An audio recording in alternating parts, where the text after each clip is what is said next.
We have that story now about the injured swan we've been following. As promised, the very sad story of Promise the Swan. Let's go to Britni McDonald.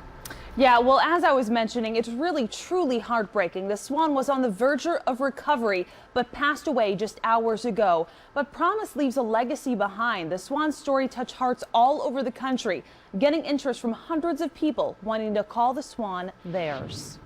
Just a week ago, Promise the Swan's future looked bright. We had over 200 homes reach out to us. After being hit by a semi-truck on I-95, Promise was slowly but surely recovering and had plenty of people ready to take the swan in.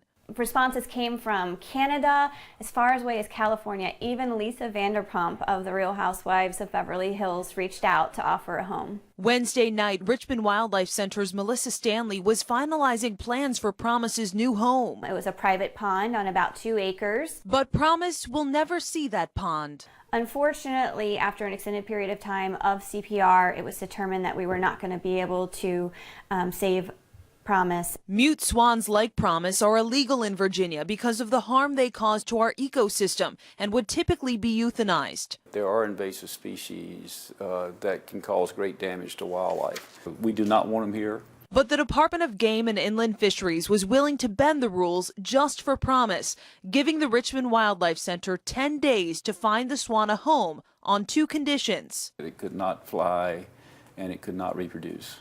Stanley had until next Wednesday to clip Promise's wings and get it into a permitted home. So Promise underwent surgery Thursday to allow enough time for recovery and their care. Promise made it through the surgery just fine. It was when the swan was back in the cage recovering from anesthesia that it never woke up. In an ideal situation, we would have more time to allow the animal to stabilize before we took it to surgery. Stanley says she requested more time from the game department to allow Promise to heal from the accident before undergoing surgery, but the department claims they never got a request.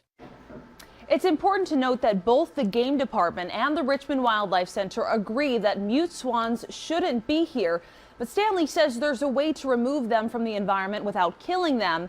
But the game department says while they don't want to ever put animals down, these regulations are in place to protect native wildlife. I'm Britni McDonald for NBC12.